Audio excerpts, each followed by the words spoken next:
flat Earth is maybe the most extreme form of science denial. People deny science about evolution, about climate change, about vaccines, about all sorts of things. Flat Earth is the worst, I think. And that's why I wanted to go to the Flat Earth International Conference, because I thought, I've been studying this at home. I've been writing about this. Let me go meet them.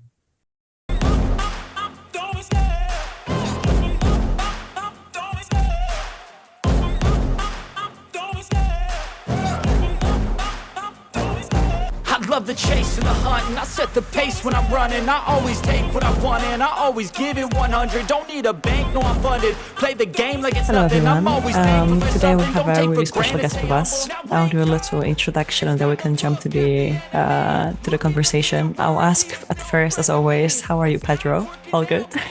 I'm doing all good, as always. How are you? Very good. Very excited as well. So let's go. Today with us is a very interesting person. His name is Lee McIntyre, and he's a research fellow at the Center of Philosophy and History of Science at Boston University. He's also a lecturer in ethics and at Harvard Extension School. He published lots of books, nonfiction, academic, and also novels, as well as articles on the topic of philosophy of the social sciences. And in today's episode, we'll focus particularly on one of his books, which is called How to Talk to a Science Denier. There's so many other things we could tell you about him, but let's Lee talk about himself. Hello, Lee. How are you doing? How are you? Very good. Very nice to have you here. Yeah, Thank you for having me. I appreciate it. Okay, so when I first saw the name of your book, I'm not gonna lie, I was very intrigued. But my first question that came to my mind is like, how would you actually characterize the science denier? How you can kind of like tell that somebody is one? Yeah, it's an important question. The first thing to do is not to use the word denier when you speak to them. So this is what's all going on in your head, right? Because nobody likes to be called a denier. They think of it as an insult. But when I start to speak to someone and they start to say some strange things, in my head, I imagine three questions. One, are they denying the scientific consensus? Now, a lot of scientists deny the scientific consensus. So, on any given topic, that's how science is done sometimes. So that's a threshold question. It's not sufficient. But the next thing that I ask myself is, does this person have any evidence for their alternative view? That is, if they're questioning the consensus view, do they have something else that they believe in that's got better evidence? Even if it's not well known, do they have any evidence? And the third question I ask myself is really the most important one. What could this person hear that would change their mind? Are they somebody who, if I say to them, well, it sounds like your view is based on evidence, but so tell me what evidence could convince you that you were wrong. If they can't tell me what evidence would convince them they were wrong, that's really the hallmark of being a science denier, I think, because it means that it makes you question whether their view is really based on evidence at all. Is there any particular reason why you got interested in writing a book about how to combat science denials? Does that come from any personal experience? Not personal experience as in, one day I wasn't worried about it and then I had a conversation and I said, oh, I'm going to devote my work to this. But it was just kind of the sense that I had growing up that science was really wonderful, that the way that science worked allowed one to test your ideas. If you thought that something was true, you didn't have to, if it was an empirical topic, you didn't have to guess. You could go out and test it in the world, which is sometimes very difficult to do, but you didn't have to sit around just thinking about it or talk to the people and kind of decide. And so when people didn't want to do that, I always found it curious. When I was just a little boy, I remember my mom telling me that some people thought we hadn't gone to the moon. And this was, I was born in 1962. So, seeing people walk on the moon was a very important experience in my childhood. And so how could anybody deny that? And then, so that's really, I guess, what got it started, just that curiosity of how could they do this? And then later on, when I found out that some people denied evolution, that was what really cemented it for me, thinking, okay, so this is a thing, right? They're not just ignorant or ill-informed. They don't believe in evolution on purpose because there's something there's a reason they don't want it to be true. Okay. It's not that somebody doesn't believe it because they haven't been convinced yet. It's that there's some things that are such sacred beliefs to people that they simply cannot admit that it's true, and they won't entertain any evidence that would suggest that it's true. And after that, I was just really fascinated with the psychology of it, with their reasoning pattern. What are the other things that people feel this way about? It's just, to me, fascinating because it's irrational. I mean, irrationality is always fascinating to me. Yeah, same with me. Like, I guess we all are surrounded by people, friends, family, that believe irrational things. Like, to start with, I mean, religion, right? For instance. And, you know, I've always found fascinating that. I mean, like, we are human beings, like, we're rational beings, but at some point, something triggers in our minds that we just don't accept any other thing that's the belief we choose to believe. And I think we kind of identify with that, and we feel attacked if someone tries to combat our ideas, right? And you know what? That's actually a pretty good criteria right there, what you just said, because I've talked about what I think of in my own head to decide if somebody else is a denier. But what can you do to what criteria do you use to think of whether you're a denier about anything? And one answer is if you get mad about it. If somebody presents evidence to show that something is true, and you don't say, oh, cool, really? Wow, what I thought was wrong. You mean they found life on Mars, or, you know, they found this or that? I mean, that's just interesting. But if it makes you angry, if you think, oh, no, that can't be true, I don't want that to be true, then you might explore it a little bit, because that might be the beginnings of denial. Coming back to your book, like I read it, and then the first kind of science denials that you chose was like flat earthers. Can you give the audience a little bit background on what these people believe in? Although the name is quite suggestive. What was your experience there? And you know what? They call themselves flat earthers. Yeah. So, you know, it's not an insult for them. They'll tell you that's what they believe. Look, flat earth is maybe the most extreme form of science denial. People deny science about evolution, about climate change, about vaccines, about all sorts of things. Flat earth is the worst, I think. And that's why I wanted to go to the Flat Earth International Conference, because I thought, I've been studying this at home. I've been writing about this. Let me go meet them.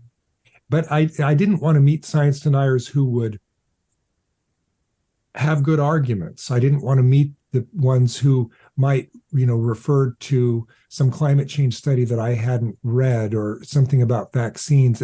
I mean, I didn't have expert knowledge about these topics. Well, so I went to the Flat Earth Convention, and I mean, I didn't have, it turns out, expert knowledge in physics either, but that's not what I talked to them about.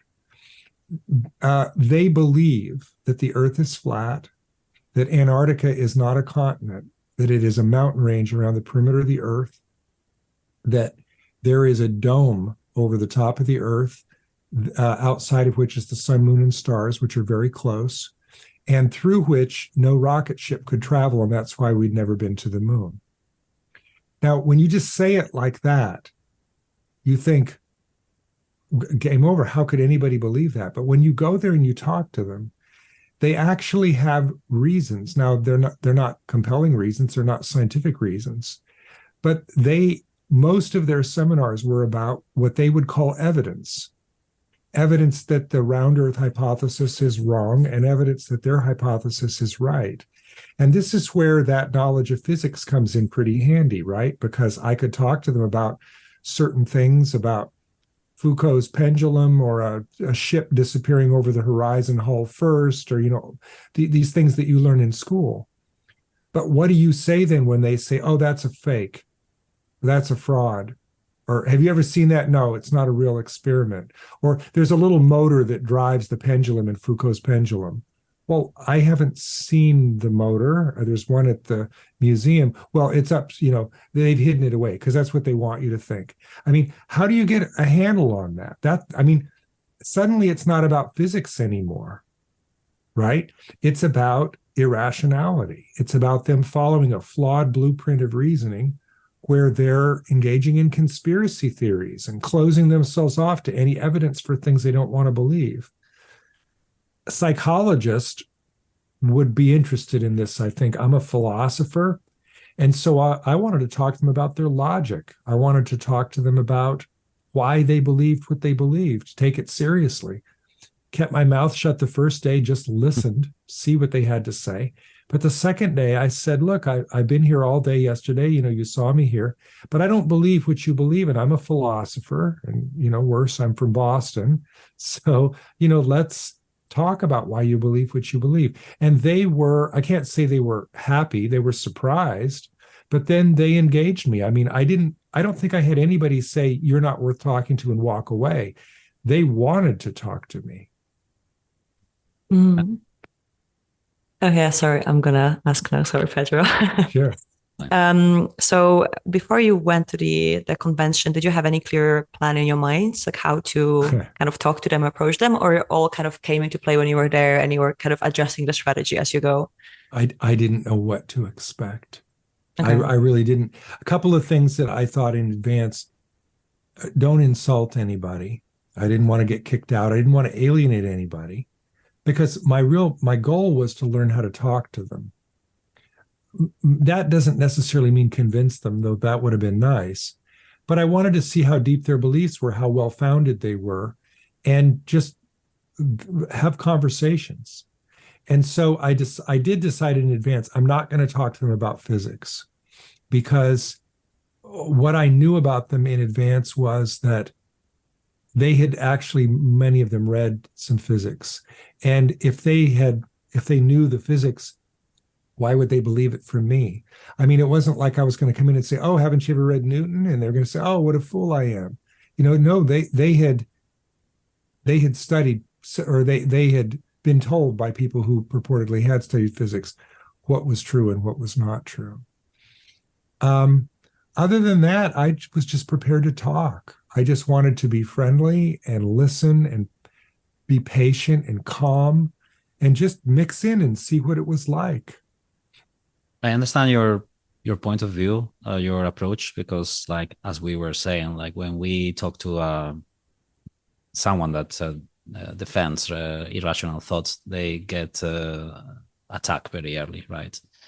Yeah. But then why do we have to patronize people? Like when we speak about religion or we speak about these conspiracy theories, why do we have to be so cautious with them? Like, you know what I mean? Like it feels that it's not right? You don't have to be cautious, but they will walk away. Yeah. I mean, if your point of engagement, I didn't want to fly all the way out there to Denver to get kicked out, right? Yeah. I mean, I wanted to go out there and engage with them and learn something. If you don't want to engage or you don't care how you engage, you could insult them. Mm. But I mean, at least it's not kind and it's not really going to go anywhere, because the way I think about it is this. My book is really written for people who want to learn what science denial is and what maybe they can do about it. If you didn't care, if you just thought, well, okay, that's what they believe and you want to stay home and be right, I don't think you necessarily need to study how they think, except as a curiosity, except for the fact that it used to be that science denial seemed like a kind of a small thing. It doesn't seem that way anymore after anti-vax. I mean, we had a lot of people die in the United States, and I'm sure around the world, because of anti-vax. I mean, we had members of Congress and arguably even a president who didn't believe in the vaccines until, they were his vaccines and he believed in them. You know who I'm talking about. But it's everywhere. You can't go to a restaurant without somebody being an anti-vaxxer, an anti-masker. You can't, and climate change. I mean, if you could just say, okay, these people are wrong, wall them off, don't pay attention to them, fine. except that climate denial is what kept the United States Congress from doing anything about climate change for 20 years, which is arguably what kept the world from doing anything about climate change for 20 years. About 17 or 18 people in Congress. So now, were they actually deniers, or were they just taking fossil fuel money? Yeah, I don't know, but my point is, this is actually a big problem. it is. And I guess I am caring a little bit about whether people take it seriously, because especially scientists, I want scientists to take it more seriously, because the view so far amongst many in the scientific community has been, you can't talk to these people. They're idiots. They're intransigent, and nothing's going to work. But then a study came out in Nature in summer 2019, which provided the first empirical evidence to show that you could convince people, not everyone, but some. Boy, now that's really interesting, isn't it? Because if there is something you can do about it, that's really important to know.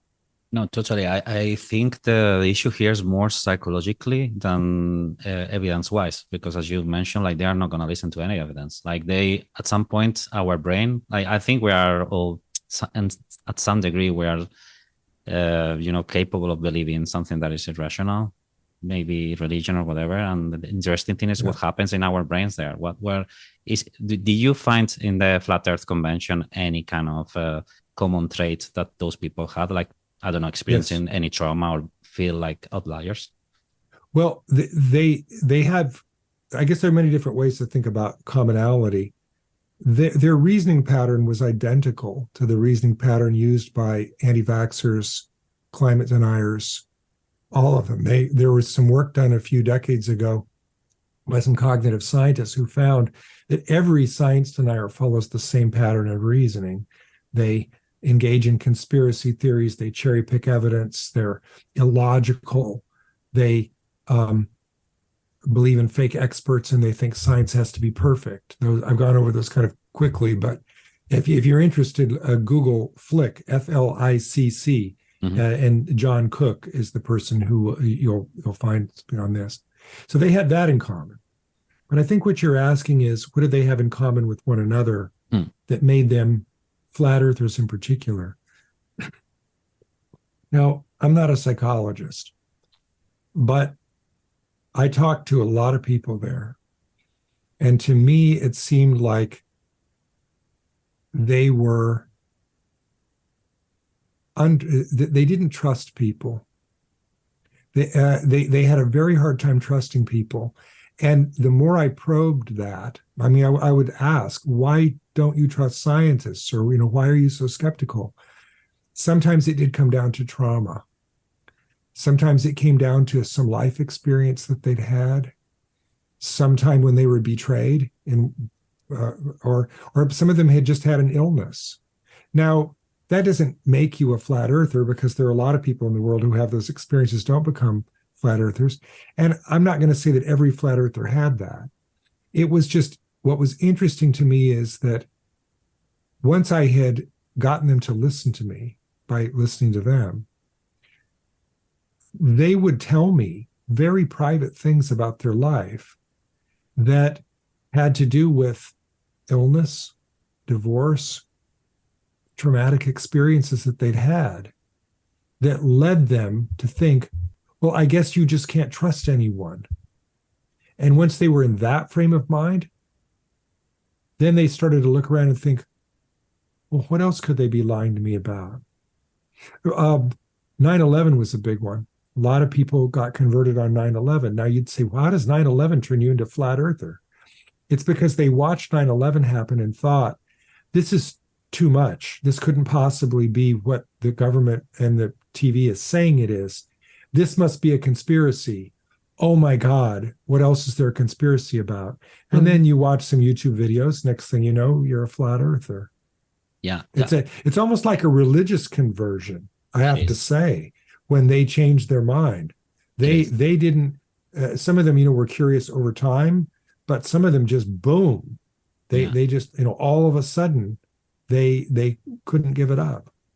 I think you have a very interesting point. And the people that I know that are very, defending a lot of conspiracy theories and blah, blah, blah, are usually people that are, I wouldn't say outliers, but tend to be lonely for some reason in their lives or something. And I would say even myself, like I consider myself a very rational person, but some years ago when 9/11 happened, at that point of time, it was not the best time of my life, not the worst either. But some of the things you said, I identified. And at some point, I kind of started thinking, is this true? Even myself, I kind of started to, Interesting. fiddling with the idea. So yeah, you have a very interesting point. But is there? I think there's another part that a science is to blame for, in my opinion, because a science communication sometimes feels like it's kind of, like it's easy for people to distrust a science at some point, because I know how a science works. It's based on, this is what we believe today, but when we are proven wrong, we change. But from people, when they see television or whatever, and they are told, well, X are bad today, but X are good now. You know what I mean? That dissonance resonates. It's a misunderstanding of how science works. And sometimes you're right. Sometimes that's exacerbated by scientists who don't want to be questioned by people who aren't experts, because why should they be doing that? So, during the pandemic, we saw this. You didn't want to go into every single study. You want to say, I'm sorry, the experts have studied this and you should be wearing masks. So guess what? Wear masks. People don't like that. They get upset. They feel that's elitist. They feel, well, my brain's just as good as yours. Let me, study for myself. Do your own research, as they say. Well, then a very interesting thing happens. If it turns out that what the scientists said is wrong, then people can feel that they were lied to. Exactly. They don't just feel like, oh, what you said was wrong. You made a mistake. They feel like you knew it was wrong and you told me anyway. Now I don't trust you. Exactly. Yeah. And that's very bad, right? Because scientists, I think, have to embrace the idea that in communicating with the public about science, it's okay to talk about scientific uncertainty. I mean, it can be scary because it feels like, the minute we admit that we don't know everything, then they're just going to say, well, why should I talk to you then? But it actually, strangely enough, it increases trust.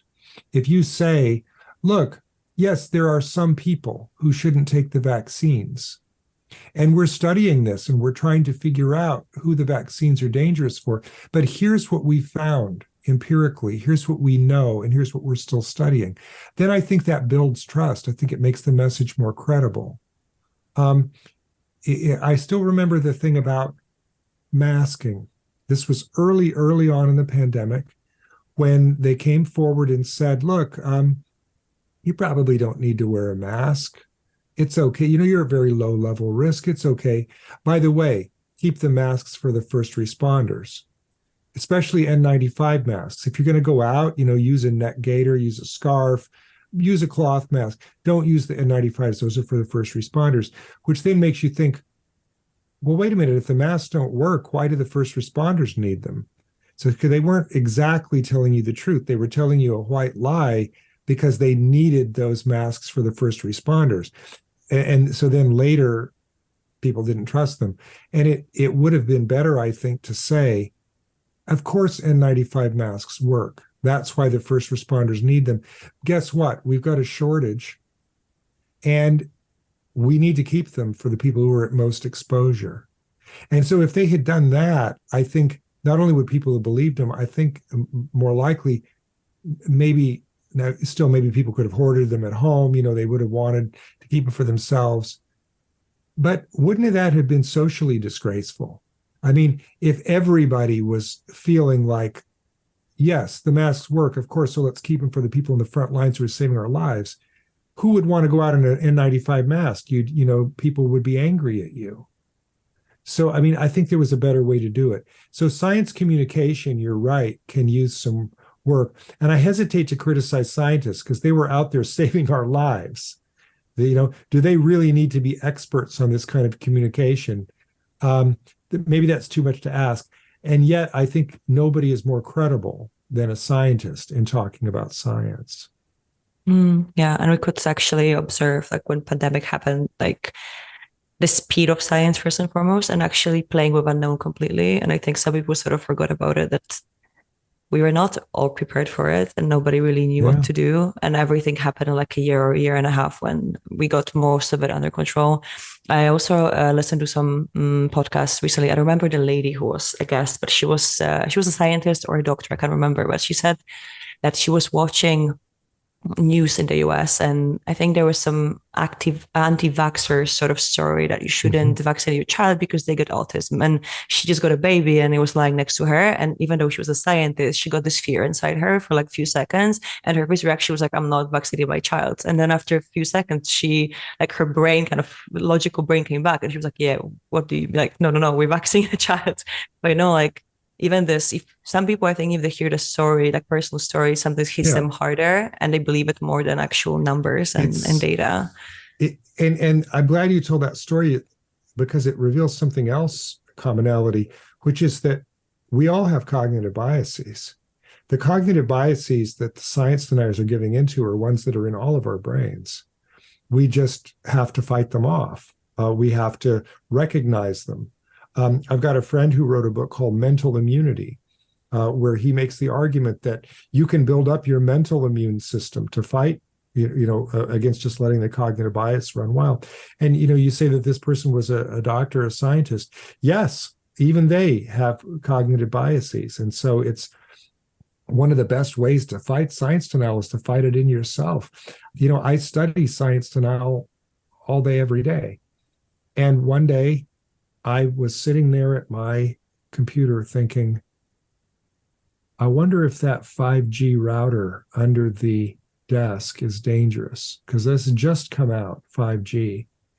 And, I hadn't been reading a lot about it, but I just heard a couple of things, and I thought, well, it's not good for me. It's not helping me. It's not making me healthier.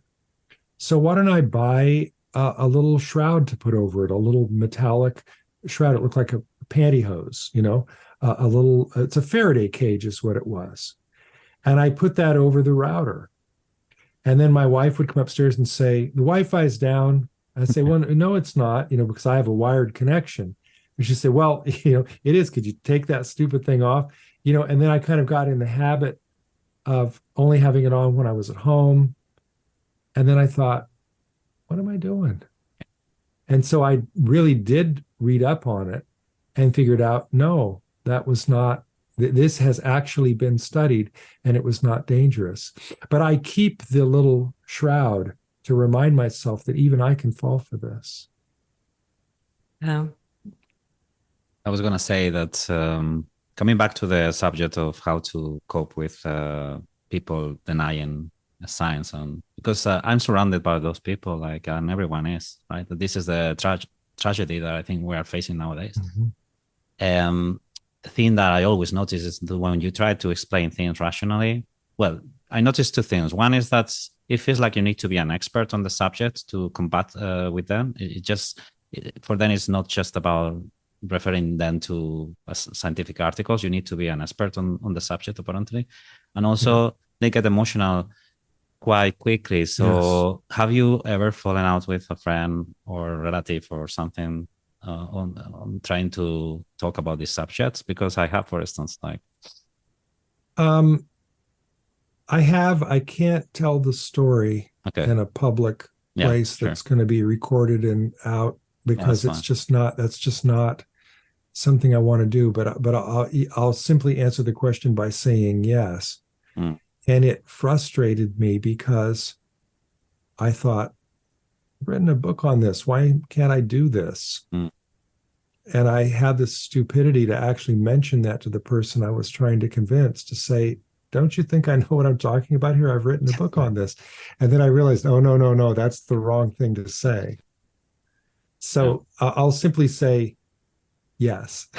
I have had this experience. Okay, fair enough. And do you have any advice on how to, because it's frustrating. Do you have any advice that you have learned during that experience? That I learned, yes. what I learned from that, but also sort of knew already, but had to remind myself, is that compassion is really important, and preserving your relationship is really important. It's I'll put it this way. If you read stories about people who have changed their mind on these topics, it's always a result of engagement with somebody that they trust. So keeping the relationship is in fact the only way to stay engaged and to get them to trust you. So it's not only the humane thing to do if it's a friend or family member or even a stranger, it's also your best possible way to convince them. Because if you don't preserve the relationship, then what have you got? I mean, science denial can be very polarizing. It can make people prune off and I don't talk to him anymore. I don't talk to him anymore. And then who are they talking to? Only people who believe what they believe. And by the way, then that becomes true for me too. I would get these heart-wrenching emails and phone calls from people after my book came out who had a family member who was a flat earther or an anti-vaxxer, and they wanted to know what they could do. They had tried everything. And, you know, these were situations where, again, I can't say too much about it because this is not like it was, I can't mention too many details, but these were all cases of people that they loved who had fallen down this rabbit hole. And my advice was, don't let them disappear from your life. Even if you can't convince them, that's okay. In fact, stop trying to convince them, you know, with evidence. Don't make it so that every time they see you coming, they're going to say, oh no, she's going to try to convince me to take my vaccine. Because then it just can, in some ways, just ruin your relationship and make it so that if they ever are questioning, they're not going to come to you to ask a question. You know, and you read these cases, which are very heartwarming cases of people who've changed their mind. It's because somebody who loved them took the time to respect them, to be calm, to be patient, and to be there for them when they had questions. So I'll always preserve the relationship. Yeah, that's the ideal theme. But I think we recognize that we have a worldwide problem because we've seen with anti-vax, with COVID, with climate change, that it's not about people giving their opinion in the streets. It's about like policymakers defending irrational thoughts. And it hurts us too. It's not like, just go off in your corner and they can do what they want. Flat earthers not hurting anybody. But somebody who decides not to get a vaccine and then comes to my Thanksgiving dinner. Yeah. Sure. That hurts me. Yeah. So there's a thin line between the responsibility of people in general to keep defending, like to keep defending the rational ideas, because otherwise we can come into a dark age period of humankind, right? We can.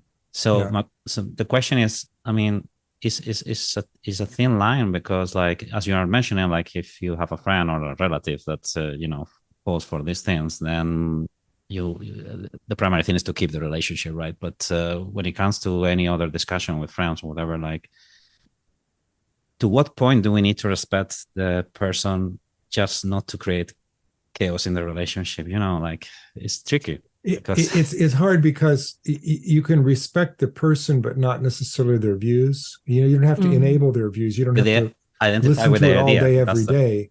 Yeah, how do you do that, right? I mean, you don't have to sit there all day and, you know, listen to how the British royal family are really lizard people. I mean, you know, if it destroys the relationship, you know, you owe yourself something too.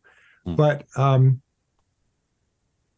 sometimes you can just say, let's not talk about that subject because we disagree. Or, you know what I just thought of? Why didn't I share that story about myself with the 5G with the person that I was trying to convince in my circle, right? Because that makes me more vulnerable. I'm not a know-it-all, and they can kind of wonder, well, wait a minute, why did he change his mind? Oh, were some of the things he believed the same things I believe? You know, it maybe gave them a model. I should have done that. Rather than say, oh, look, I wrote the book. I should have said, you know, here's something that happened to me. You are more relatable, I guess, if you told the story. You're also human. Right. with the same thinking patterns too. That's I had right. this situation. It's not about like science deniers, it's more about beliefs and religion, because I'm not a religious person. And at one point, maybe I was just exposed to this part of like Christianity that I didn't really like. I was very anti-religion, like very. And then I had some friends. And even if she listens to it, this is a nice story, so I don't think nobody will get offended. But I was studying with her, and I found out after a while that she's very religious, and she also lives with other people who are very religious, like Christian. And I remember first times I came there, I was petrified, and that's when I noticed I have a problem with it, because I just didn't know what to expect. I was freaking out completely, and then I let her kind of introduce me to the people and understand it more, and until basically when we stopped living in the same country and start living somewhere else, but we still kept in touch. But I remember this time as a very positive for me, because I learned to respect it more and see how actually people are, and it's not just black and white that I'm just gonna like feel fearful about it. There's a lot of people out there and I actually feel very grateful about it. But I had this I had a massive problem with it. I'm still not a religious person, but I think sometimes you just have to let yourself go and, put your guard down and try to understand people and of course respect them. And you don't have to agree with them. I still don't agree with certain things, I think that's right. And I mean that I like the way that you related to it, of respecting why it was important to them, which doesn't necessarily convince you, but it recognizes the role that their beliefs play in their life. I'm more like you, right? I'm not a religious person, and I even give talks at skeptic events, humanist events, kind of professional, non-religious groups. But I've also given talks at churches. I gave a talk once at the Vatican. So, I mean, I have been in venues where people are deeply religious. And it seemed to me that there's not necessarily a clash if what we're talking about is science. There can be. I mean, if we're talking about larger questions, then maybe so. But I always liked the Galilean principle. Galileo felt that he was protecting science from religion, but also religion from science. That he didn't need. He believed in empirical evidence for empirical things, and that was enough. And so I'm very concerned with the boundaries of science. So I don't like it when someone encroaches, whether it's an astrologer or a dowser or, or religious person. If science gives you an answer, you should respect that.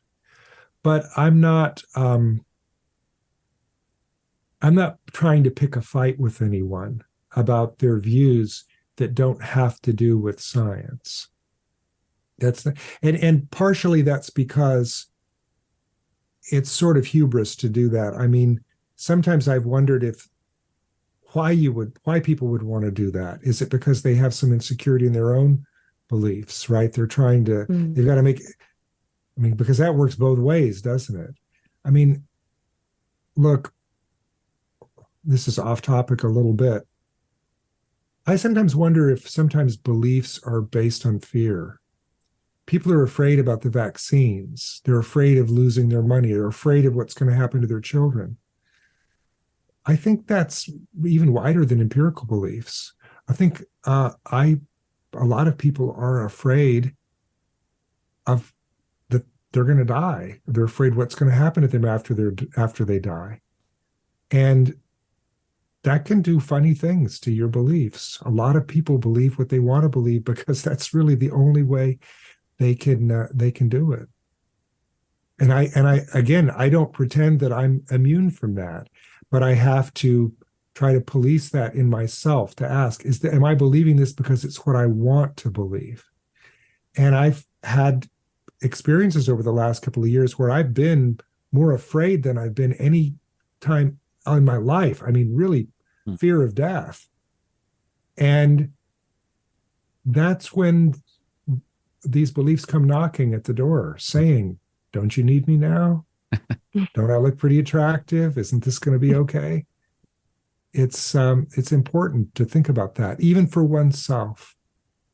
What role do you think has polarization in current society with What this causes subject? polarization? No, I mean, I- like we understand that current society is quite polarized in any subject. Yes. What role do you think has this polarization in this denying of science? It's part of it. It's part of it, because here's the really fascinating part for me that I came to pretty late in my work on this. It's a little bit in the book that you've read, but more in the book that I've got just coming out later this year. A lot of people believe false things about science because they've heard false things about science from people who are lying about it. Not just mistakes, not errors or accidents, lies. Think about the people who worked for the tobacco companies who lied about whether smoking caused lung cancer. Thinking about the people who worked at the fossil fuel companies who lied about whether there was sufficient evidence about the truth of climate change. There are liars in the world who create disinformation to convince people to believe false things because it serves their interest. So in some ways, the people who are believing the lie are victims. They deserve our empathy, not our contempt, which is really hard to remember sometimes when they're spitting in our face, about, they're angry. But it is, I think that's important to remember, because if you think about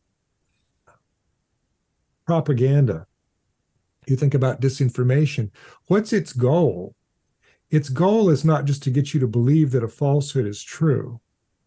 Its goal is to get you to feel that the truth teller is your enemy. And that's the ultimate polarization. Look what they did with Dr. Fauci. They didn't just say he's wrong, they said he's evil. He gets death threats. People wanted to put him in jail. I'm talking primarily about the United States, where they're insane about this kind of thing.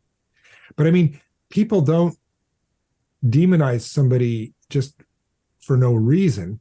That's because the goal of the people who are creating this set of lies is to get you to believe the falsehood and to hate the truth teller. Basically to prune out anybody who doesn't already believe what you believe. So it can almost become like a cult. Yeah. And in fact, it's fascinating.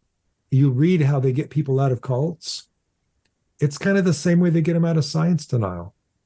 Do you think that they are doing the same with us in any subject? Because if I talk to friends or whatever about politics or any other subject, there is no gray point in the conversation. There is no middle point in the conversation. Everybody's it's either in. black or white, and there is no room for rational arguments, which is worrisome because we are heading to a very interesting age for humanity, right? Because it's like you are either here or here. That's scary. I don't know. It is. I mean, I draw a distinction between facts and values, right? If we're going to have a factual conversation, is different than we're having a conversation about values or ethics or personal beliefs, right? Because those can't be resolved through empirical work. There's no amount of scientific testing that's going to tell you. I mean, look, they can study what causes a recession, but they can't, what are the factors in it? But when they say, oh, this recession is going to be bad for the poor, well, I mean, that's a dumb example. All recessions are bad for the poor, but you understand what I'm after here, right? Sometimes it's a values question. Look, if somebody said, not that they didn't believe in climate change, but that they didn't care, I'm not sure you can say anything to them to convince them, because then you're not trying to convince them on the grounds of facts that what they believe is wrong. You're saying, well, why don't you care about something you don't care about? And they can say, I just don't. I mean, I used the example one time when I was teaching ethics to a group of students. There was, I forget even what we were reading, but it was kind of, in ethics, how do you get people to care about the things that they don't care about? And I'm not sure you can. And the example I used was, how could you convince somebody to pay their bills if they didn't want to pay their bills? I mean, if they just said, I don't feel any obligation, this is the last check I'm ever going to write, and then the world is going to blow up, so I'm going to forge the check. It doesn't matter. How can you convince them that's wrong? Is it wrong? Is that even a factual question? That's true. Philosophers get into the big meta ethics, and but it's so there are factual questions and there are values questions. I think not everybody agrees. Yeah, I think from my experience, people start to maybe change their mind when something happens to them or their close ones. That's when they start caring. And I'm not saying that's good or bad. It's just they sometimes things can fundamentally change because the kind of effects impact them so closely. And I think one of the things that also fuels that a little bit is social media, isn't it? Because it kind of puts us in a bubble, and that could be a bubble that you're not getting out of. And I don't think it's very healthy to even stay in your own bubble, right? Like, what is your opinion about like science deniers, social media, and basically this disinformation? It's where a lot of denial is made, isn't it? Because the people who create the disinformation, you can't stop them, but they're also kind of useless without a way to amplify it. But social media is the best way to amplify disinformation, isn't it? Because it's so easy. You don't have, I mean, back in the 1950s, the tobacco companies had to buy ads in American newspapers to say this, the science on smoking and lung cancer is inconclusive. They don't have to do that anymore. Now, I mean, a website is easy. So, and the other thing about disinformation like that, it's kind of sexy. People are interested, they won't change the channel. It's clickbait. They're not going to turn off the TV, and next we're going to talk about whether vaccines contribute to autism. And if you've got a kid who's autistic, and even if you don't, you're going to want to watch that, even if there's no substance to the story. And so, yes, and I'll just tell you this interesting fact. Virtually everyone that I spoke with at the Flat Earth International Conference was radicalized through social media, specifically YouTube, where you watch one video, maybe you talk to somebody about Flat Earth and they say, well, go check out this video. And you watch the video and you think, wow, I didn't know all that. Well, you didn't know it because it's wrong. But then what happens on your feed, another video comes up that says the same thing, and then another, and then another, and then another. So it gets amplified. And in fact, I think one of the best ways to crack down on this is to open up the algorithms in the Facebook and Twitter and these other places, make them more transparent to see, are they causing harm? What's going on? I mean, the companies will deny it all day, every day. They won't even deplatform the liars. They found the Center for Countering Digital Hate found in 2019, they did a study where they found that 65% of the anti-vax propaganda on Twitter was due to 12 people. 12 people. Insane. That's nothing. And I checked just before Elon Musk took over Twitter, because, you think, well, it's going to get worse now. 8 of those 12 were still on Twitter. Now, why? Well, I mean, you don't just have to take down the lie, you have to deplatform the liar. Why didn't Facebook, Twitter, YouTube, any of them do a better job? Yes, they deplatformed Trump. Now he's back. I mean, it's just, it makes me sad, because it's probably the single most important thing that we could do, and we're not doing it.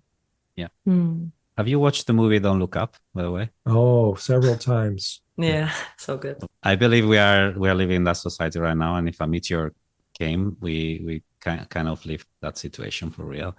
So, like, your book delves with the fact, what can you do at a personal level to talk to a science denial? But what do you think we should do at a global level? Like, what do you think? Because we are talking about what algorithms should do from great big platforms, but because what do you think it should be tackled in a serious way? I think we need to I think we need to make the social media companies more responsible for what they're doing. When you propose that, people will immediately say, oh, that will cut down on freedom of speech. In the United States, freedom of speech is protected through the First Amendment, which protects you against government censorship. Private companies can do what they want. Social media companies in particular are protected through Section 230 of the Communications Decency Act. They can take down whatever they want. They can leave up whatever they want. They can't be sued either way.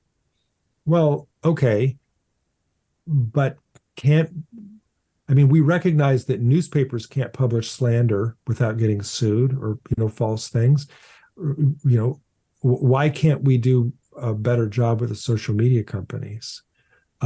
There was a hearing before the United States Congress last year in which Joan Donovan, one of the world's leading experts on disinformation, said the biggest problem this country faces today is misinformation. I think she said at scale, and the cost of doing nothing is the end of democracy.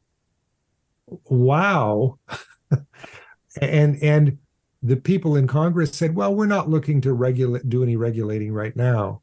No, really? We're going to wait till we fall into fascism and then we're going to hop immediately into action? I mean,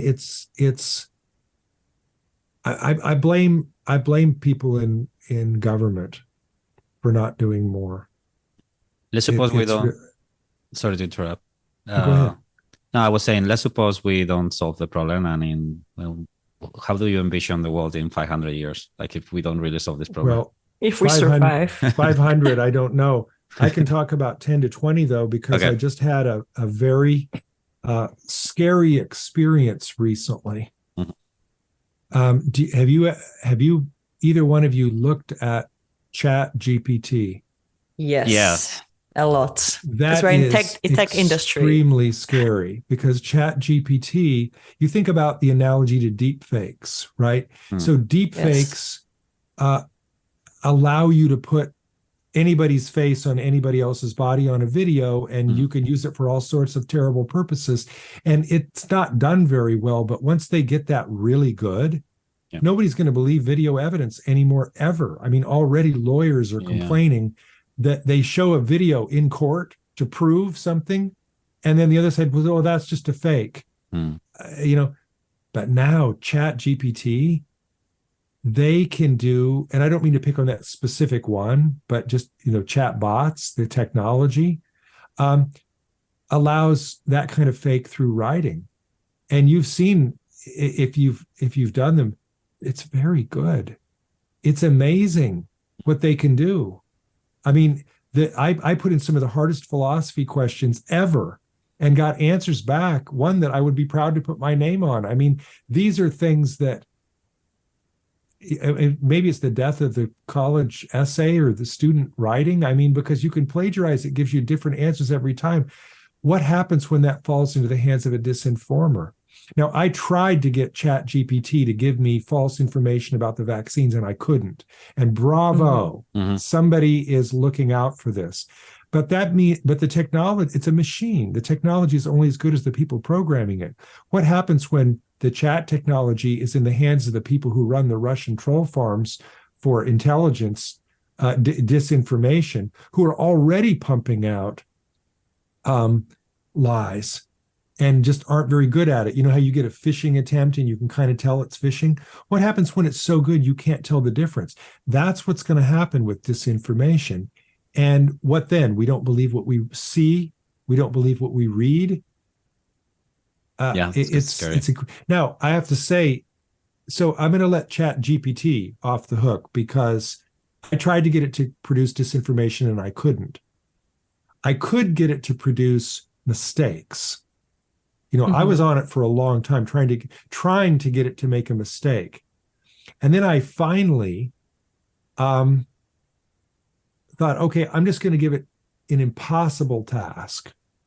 And so I would say, how do you feel about this? And it would say, I'm a machine. I have no particular feelings. Okay. I gave it an impossible task. I asked it to write a poem about oranges. Nothing rhymes with orange. In a pirate's voice. It gave me the funniest, beautiful poem about oranges in a pirate's voice. So it can do amusing, entertaining, and I think ultimately frightening things, this technology, if it falls into the right hands. And I don't know what to do about it. Are there ways? I asked ChatGPT about, will the chat technology ultimately lead to worse disinformation? And it gave me an answer. And at the end, it said things like, well, because the chat technology has also enabled us to identify disinformation, and, scholars are optimistic, this and that. Yeah, I think, yeah. But then I thought, wait, I'd feel better if this weren't written by a robot. Yeah, incredible. Just incredible. So it scares me because I've spent my whole career writing one book after another. As the problem gets worse, I write another book to try to think, okay, now, well, finally, this is going to be my last book on this. But the problem keeps getting worse. I don't know what I'm going to do next because, what can you do? What can you do when the only thing that you can trust is vetted, carefully written material from people that you trust, and then you can't even trust that anymore. I'm not giving up. I'm just enraged. It's not like I think they shouldn't have ChatGPT is wonderful for what it could be used for. Just like the deepfake technology is, if when used well, could be wonderful, but it can also be misused. That's true about the printing press. That's true about TV. It's true about social media. It's true about everything. But there's always that lag period. A new technology is invented, and then the first few years, it's a freak show because nobody knows what to do with the people who are using it wrong. And then they eventually figure it out, and there's some regulation, and then it calms down. But then technology evolves again. The next 5 or 10 years are going to be pretty bad for disinformation because the people who are motivated to write it are still out there. A stunning amount of the disinformation about COVID was due to the SVR, which is a branch of the Russian intelligence service. And so a lot of American anti-vaxxers who are so polarized and angry now will, oh, Russia, why does it always have to be Russia? Because there's evidence of this. What happens when they start to perfect the chat technology so that you can't tell that, oh, this must be written by a non-native speaker of English, saying, I'm not denigrating people who don't speak English. I'm denigrating I'm identifying the fact that sometimes that's the only way you can tell that a piece of Russian propaganda is Russian propaganda, because an American wouldn't put it that way. But with chat, that won't be a problem anymore. Yeah, that's true. So far, I gave you a really dark answer there, didn't I? No, that's an interesting topic. I didn't even have to go out 500 years either, just 510. Yeah, I have mixed feelings with artificial intelligence because from one hand, I think it's our natural evolution as a species, to be honest. You can't stop it.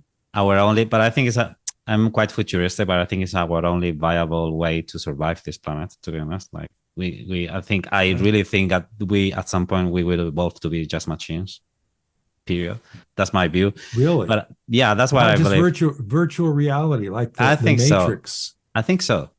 Because if you think about it, that's our best chance to survive, right? As a species. Wow. But on the other hand, you'll have to have me back to talk about that, and I'll you and talk about it, because that is fascinating to me. Yeah, that is. We are more than happy to have you in another show.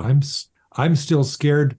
I'm old enough that I remember when Terminator came out, I was scared of the artificial intelligence implications then. What if that film came out in the 80s, right? Yeah. It's much better now.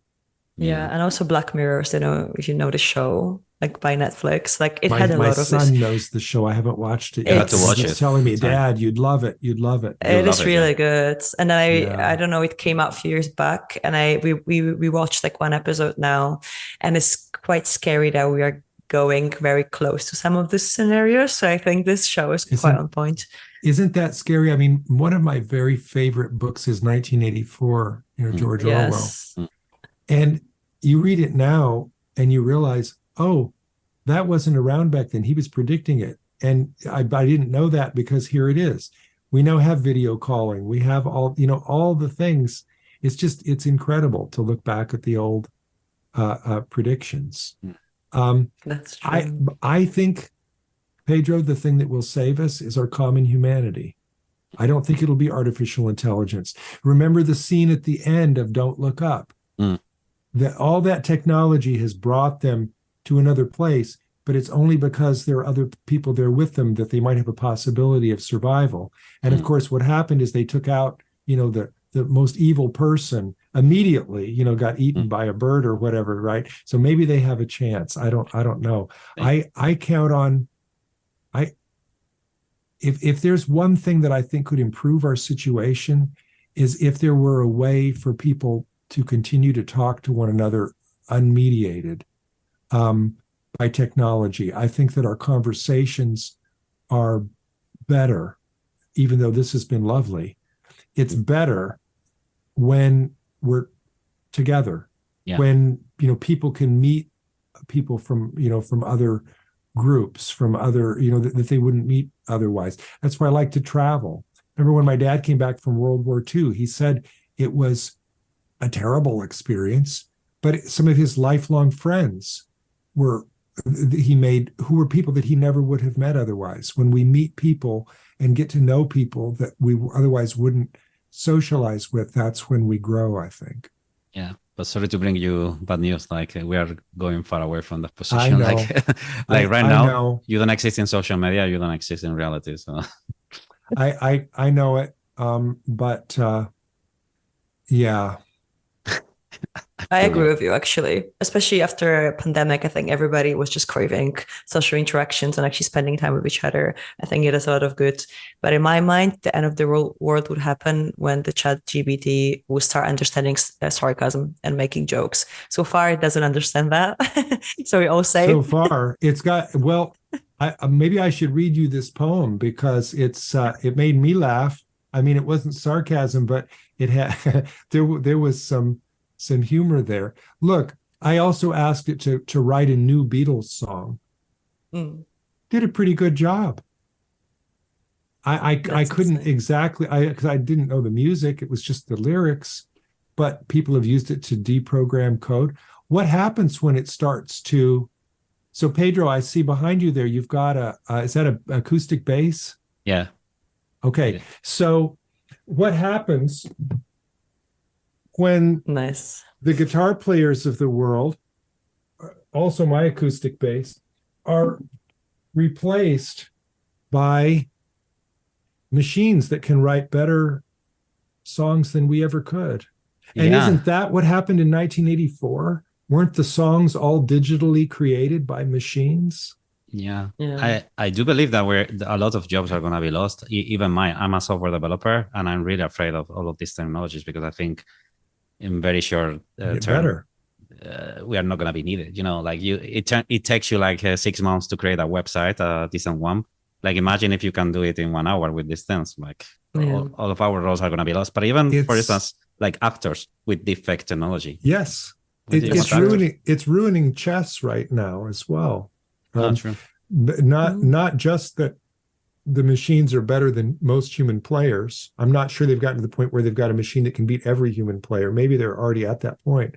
The thing that I read the other day that was really heartbreaking was that people were using the machines to cheat. That people were using the machines, because that can't be beat, right? If you're just playing a person, maybe you'll beat him, maybe you won't. You're playing a machine, maybe you'll beat him, you won't. But a human assisted by a machine, forget it, right? You don't even have to be that good of a chess player if you're assisted by a machine. And there was that big scandal in chess where I forget, the guy was saying, that one of the big champions was was a cheat because he was at home using the whatever the program was to win his matches. Yeah, Magnus Carlsen, he was complaining about that. I can't remember the name of the other player who was cheating, but yeah. No, that so it is scary. People will have to. They'll have to think of a way to keep their guard up. And I think one way, I mean, look, we can encourage critical thinking in one another. One of the most encouraging things I've heard in recent years is that the United States Army, which is a very conservative institution, that the United States Army years back developed this structure in units. They were worried that they were too much groupthink, another Orwellian word, right? Too many, all this hierarchical thinking that, you think whatever your commanding officer thinks, and, the people you're commanding think what you think. Nobody was questioning anything. Nobody was dissenting on anything, which is how you can make some pretty damn bad decisions. And David Petraeus, the American general who got in so much trouble, he developed a program called the Designated Skeptic, that every unit had to have one person that their job was to question the conventional wisdom. They couldn't be court-martialed, they couldn't be fired, they couldn't be yelled at for doing it because it was their job. So when, they were making some decision about what they were going to do, and this person said, well, that might not work because, and then, they gave the reason, that mixes up the thinking. That actually helped them to make a better decision. I thought that was terrific. For one thing, it's a secondary employment market for philosophers. We can go into the army and be the designated skeptic, right? Because we're always doing that.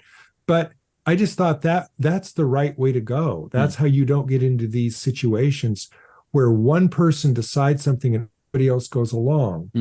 You've got some critical thinking going on. Critical thinking is fundamental because we're losing it. Like if you ask anyone about their positions, even if they are defending, I don't know, any political position, you ask them why they are defending that or why they don't know what to answer. It's because the people around them defend it. Sure, the bubble. The community.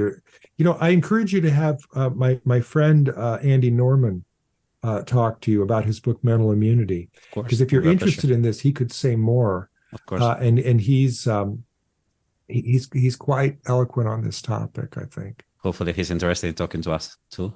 I think I could. That would be great. I could, tell him about my experience, and I think he would be. Talking about books, can you tell us a little bit about your latest book? So the new book is coming out in September, and it's called On Disinformation. And it's about it's about what happens when the same logic that got us into the trouble on science denial is now used for reality denial. It's when the politicians discover it and it becomes organized. This is what I think happened with Trump. He looked at all the successes of science denial and said, wow, I can use that. And he did. And one of his models was what was happening with Putin in Russia. But it led to a terrible time in the United States where we almost lost our country because of the problem of reality denial. And we're still not over it yet. And when is it going to be out September. In the market? September. Okay, so September. It's in proofs. Yeah, I've done the proofs, and now the worry is always, will it be dated by the time it comes out? Because the news cycle moves so quickly now. I have to think about that. So there's but it's scheduled to come out in September, and I'm really excited because it's a very small book. It's a tiny little short, like a manifesto. You put it in your back pocket and carry it around. And so it's an easy read, short, and I'm hoping a lot of people read it. Sure, we'll. Very nice. We are waiting then for September. Thank you. Our time is unfortunately running up, but we have the last question for you, and it's up to you how you answer. Is there any sort of lesson that you learned the hard way that you would like to share with the audience, or maybe anything that you would like to leave the audience with? Something I learned the hard way. Yes. When I left the Flat Earth Convention, I should have left with phone numbers and emails and promises to stay in touch with people. I made a big mistake by leaving and not following up. The way that you convince someone to change their mind is to stay in touch with them, to befriend them, to become somebody in their circle. It's almost impossible to go into a situation, get somebody to trust you and change their mind. It has to be done over time. And just to finalize, we always ask our guests to give us one advice for life in general, because we always gain a lot of insights from their answers. Can you give a piece of advice in life that you have learned over the years? I can. You left the hardest question for last. In some ways, it's the easiest. We don't have as much time as we think, and it is really important to spend time with the people that you love, working on the things that you love. And it is very easy to lose sight of that. And I had a personal experience in my life where I was very ill, and I was reminded of, and I'm better now, and I was reminded how important it is. No book that I write would ever be as important to me as my family and friends.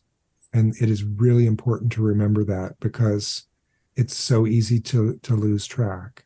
We take many things for granted, I guess. Yeah. Yes, and it sounds, everybody knows, it's the cliche advice, everybody knows it, but until you live it, you don't really understand it. And once you live it, you never forget it. Even to the point of more enjoyment for yourself. I had been, sit at the desk for 12 hours a day. Now I push away from the desk and I play my guitar. I spend more time doing the things that I enjoy with the people that I enjoy. That is really important. In Spain, this advice more than Americans do.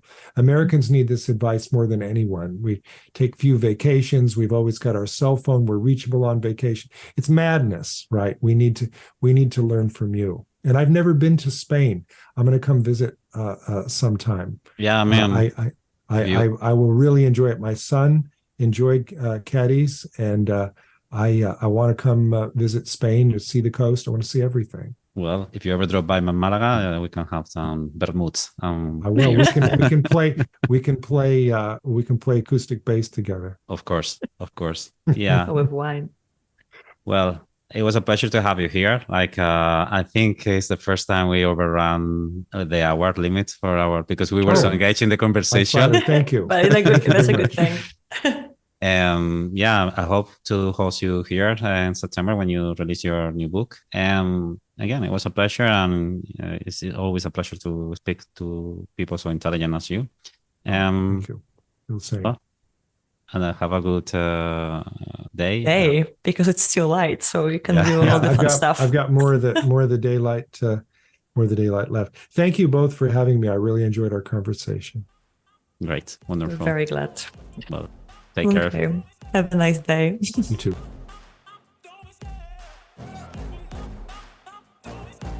Love the chase and the hunt, and I set the pace when I'm running. I always take what I want and I always give it 100. Don't need a bank, no, I'm funded. Play the game like it's nothing. I'm always thankful for something. Don't take for granted, stay humble. Now wake up, it's time to look at the enemy. Look in the mirror if he is no friend to me. It's not working out, maybe it's the chemistry. It's time to break up so I can